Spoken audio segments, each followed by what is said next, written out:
Hello everyone, તો આપણે આજે જોવાના છે ઈથર સંયોજનોમાં લેક્ચર નંબર 1. હું છું જૈનિક ખડસલિયા અને તમારું કોન્સેપ્ટ અપમાં હંમેશાની જેમ સ્વાગત છે. આજે મિત્રો આપણે જે ઈથર સંયોજનોનો જે ટોપિક જોઈશું તે તમારો ટોપિક જે ચેપ્ટર નંબર 11માંથી આવે છે, આલ્કોહોલ, ફિનોલ અને ઈથર સંયોજનો. જેમાં આલ્કોહોલ, ફિનોલ અને ઈથર સંયોજનો છે ને, એ જે ઈથર સંયોજનોને આપણે 1 by 1 જે રીતે આલ્કોહોલ સમજ્યા, જે રીતે ફિનોલ સમજ્યા, એ રીતે ઈથરને સમજશું. પહેલાં જોઈએ એનું વર્ગીકરણ, પછી જોઈએ એનું નામકરણ કેવી રીતે થાય, એના આઈયુપીએસસી નામકરણ જોઈ લઈશું, એના સામાન્ય નામનું કોષ્ટક પણ આપણે સ્ટડી કરી લઈશું. ઈથર સંયોજનો. અને હા, તમને જણાવી દઉં, જો તમે કોન્સેપ્ટની સાથે જો ટેલિગ્રામ ચેનલમાં ન જોઈન થયા હોય તો ફટાફટ ટેલિગ્રામની અંદર જોઈન થઈ જાઓ, કારણ કે ત્યાં બધી નોટિફિકેશન મળવાની છે તમારી. અને તમને જે ટોટલી નોટિફિકેશન ત્યાં જે પ્રાપ્ત થાય છે, ત્યાં લિંક પણ શેર થાય છે કે જે તે વિડીયોની એપ્લિકેશનની અંદર વિડીયો અપલોડ થયા છે, એની લેક્ચર નોટ્સ ત્યાં પણ મળી જવાની છે. વર્ગીકરણ અને નામકરણની વાત કરીએ તો ઈથર સંયોજનનું વર્ગીકરણ બે જ રીતે થાય. બહુ સિમ્પલ વે છે મિત્રો. ખૂબ જ સરળ શબ્દોમાં આપણે કહી શકાય કે ભાઈ ઈથર સંયોજનો જે છે એનું સાદા અથવા મિશ્રિતમાં, બીજા શબ્દમાં કેવી, સમમિતીય અથવા અસમમિતીય. કઈ રીતે? તો કે ભાઈ અહીંયા ROR તો આ સાદામાં થશે, અને સમમિતીય એટલે કે ROR ડેશ એટલે ઓક્સિજનની બંને બાજુ જુદા જુદા સમૂહ. ઉદાહરણ તરીકે હું અહીંયા એમ કહી શકું કે ભાઈ CH3OCH3. અહીંયા હું કહી શકું કે ભાઈ CH3OC2H5. માની લો કે અહીંયા હું બેન્ઝીન દર્શાવી દઉં, C6H5OC6H5. ક્લિયર? જ્યારે અહીંયા તમે એવું કહી શકો કે ભાઈ C2H5OC6H5. તો ટૂંકમાં જો ઓક્સિજનની બંને બાજુ સરખા સમૂહ રહેલા હોય, કેવા હોવા જોઈએ? સરખા સમૂહ રહેલા હોવા, આ સરખા સમૂહ રહેલા હોવા જોઈએ. તો એને શું કહેવાય? સાદા અથવા સમમિતીય ઈથર સંયોજન કહેવાય. જ્યારે ઓક્સિજનની આજુબાજુ એટલે કે બંને બાજુ જુદા જુદા સમૂહ જોડાયેલા હોય તો એને આપણે શું કહીશું મિત્રો? તો એને આપણે કહીશું અસમિત ઈથર સંયોજન. ક્લિયર? બહુ ક્લિયર કટ શબ્દો છે કે ભાઈ આ ઓક્સિજન જે છે એની બંને બાજુ સમાન સમૂહ રહેલા હશે તો આપણે એને સાદા સમમિતીય કહીશું. જો ઓક્સિજનની બંને બાજુ જુદા જુદા સમૂહ જોડાયેલા હશે તો એને અસમિતીય આપણે કહીશું અથવા મિશ્રિત કહીશું. તો બસ આ જ સિમ્પલ શબ્દોને આપણે સમજવાના છે. હવે વાત કરીએ એનું સામાન્ય નામ ને આઈયુપીએસસી નામ. તમને હું અમુક સામાન્ય નામ હાઇલાઇટ કરાવું છું, તે પણ જોઈ લેજો.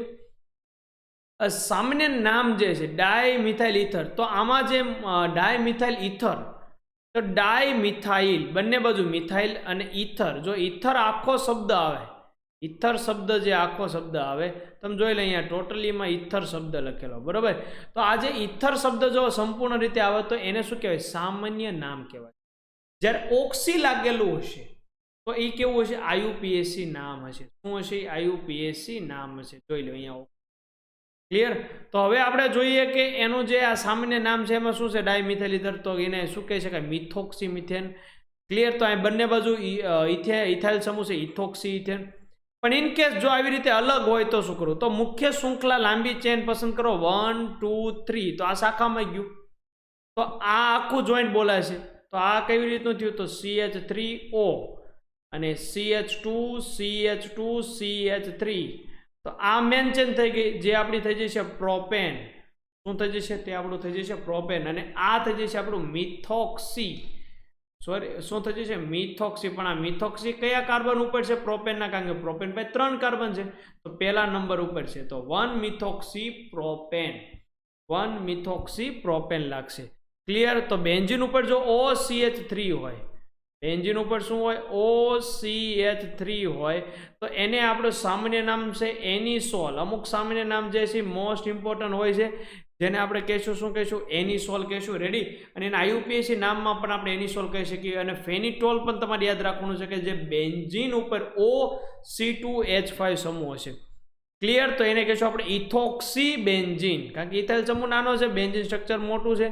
તો એ રીતે એનું નામકરણ કરવામાં આવે. પ્રાધાન્ય કઈ રીતે દેવું એ અત્યાર સુધી તમને આઈયુપીએસસી નામકરણની અંદર આપણે ઘણી વખત ચર્ચા કરી જ લીધી છે. તો હવે આપણે ડાયરેક્ટ જોઈએ એના અમુક પ્રશ્નો જોઈએ, જેનાથી આપણા મનની અંદર અમુક પ્રશ્નો ક્લિયર થઈ જાય. અહીંયા 2 કાર્બન છે, અહીંયા 3 છે, તો ફરજિયાતપણે આને ચેન નંબર આપી દો, 1 2 3 મુખ્ય ચેન બનાવી દો. તો હવે આ શું થઈ ગયું? 2 કાર્બન, એટલે કે ઇથોક્સી. પણ કયા કાર્બન ઉપર છે? 2. તો કે 2 ઇથોક્સી 2-ethoxypropane. 2-ethoxypropane. અહીંયા નંબરિંગ આપવા જોઈએ એટલે કે ઇથર વાળા સંયોજનને આપણે નંબરિંગ આપવું હોય તો આ તો શાખામાં થઈ ગયું, તો અહીંથી આપીએ 1 અને આ 2, તો ટોટલ તો 6 છે. એટલે કે આપણે શું કહી શકીએ, તો 1 આવે છે ઇથોક્સી નો શું આવશે ઈ, અને નાઇટ્રોનો એન આવશે, એટલે 1 ઇથોક્સી એબીસીડી પ્રમાણે જોવા જઈશું તો શું આવશે, 1 ઇથોક્સી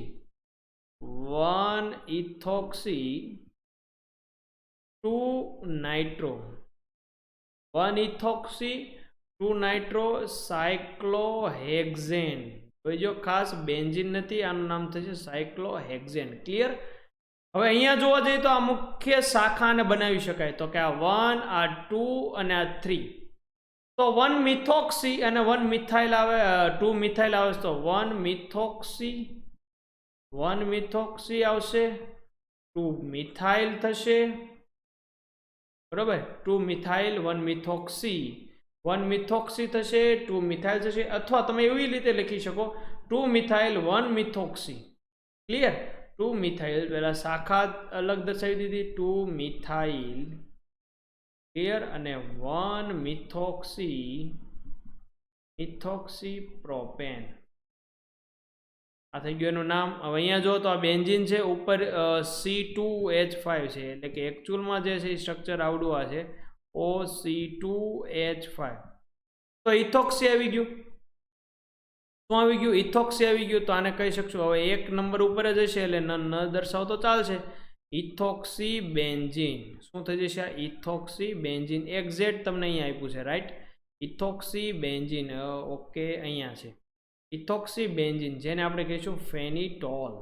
એને આપણે શું કહીશું? ફેનિટોલ.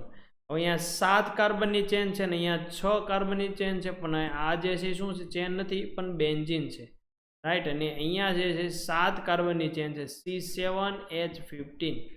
તો ફિનાઇલને શાખામાં કહી દો અને આને મુખ્ય કરી નાખો, કારણ કે હેપ્ટેન બને નાખો, તો કે 1, ઓકે, 1 ફિનોક્સી. ફિનાઇલ છે એને શું કહીશું આપણે? 1 ફિનોક્સી હેપ્ટેન. જે લાંબી ચેન હોય, જે લાંબી ચેન બની શકે, તો એને જ નામકરણ આપવાનું છે. અહીંયા તો આ નામકરણ કરવા જઈશું તો આ 1, આ 2, આ 3 અને 4. તો આ થઈ જશે 2 ઇથોક્સી. 2 ઇથોક્સી શું કામ? 2 કાર્બન છે, તો આ થઈ ગયું 2 ઇથોક્સી બ્યુટેન. ક્લિયર? તો હવે બીજા સ્ટ્રક્ચર જોઈએ. 1 ઇથોક્સી પ્રોપેન. પ્રોપેન આવ્યું એટલે 3 કાર્બનને ગોઠવી દો પહેલા. 1 ઇથોક્સી એટલે OC2H5 થઈ ગયું. ક્લિયર? હવે આને તમારે વ્યવસ્થિત લખવાનું થાય, બસ. તો આને તમારે વ્યવસ્થિત લખવું હોય તો તમે લખી શકો કે CH3 CH2, અહીંયા O, CH2 CH2 CH3. પહેલા રબ કરી શકો. પેન્ટેન એટલે કેટલા કાર્બન થાય? 5, આ 3, આ 4 ને 5. 2 ઇથોક્સી એટલે 2C2H5. 3 મિથાઇલ એટલે 3 મિથાઇલ. પહેલા આ રીતે ડ્રો તમે કરી શકો એનું સ્ટ્રક્ચર. પછી હાઇડ્રોજન એડ કરી દો, તો આ થઈ ગયું CH3, આ થઈ ગયું CH, અહીંયા આવી ગયું OC2H5, અને અહીંયા છે આપણું શું છે? તો કે ભાઈ CH, અને અહીંયા જોડે છે CH3, અહીંયા છે CH2 અને CH3. તો આ જે બધા પ્રશ્ન જે છે મેં સ્વાધ્યાયની અંદરથી લીધેલા છે, કે જે NCERT ની અંદરથી તમને મળી જશે, કે ઉદાહરણ હોઈ શકે, સ્વાધ્યાયમાં હોઈ શકે, જે છે. કારણ કે શું કામ આવું થાય? કારણ કે આલ્કોહોલ, ફિનોલ ને ઇથર સંયોજનનું આખું કમ્બાઇન ચેપ્ટર છે. ઘણી જગ્યાએ તમને આલ્કોહોલની માહિતી છે, ઘણી જગ્યાએ ફિનોલની માહિતી છે. માટે આ રીતનો આ લેક્ચર થશે મિત્રો. નેક્સ્ટ લેક્ચરની અંદર આપણે શું જોઈશું? તો નેક્સ્ટ લેક્ચરની અંદર આપણે જોઈશું એની પ્રિપરેશન, એની બનાવટ કઈ રીતે થાય છે, કે ભાઈ ઇથર સંયોજન બનાવી કઈ રીતે શકાય. ક્લિયર?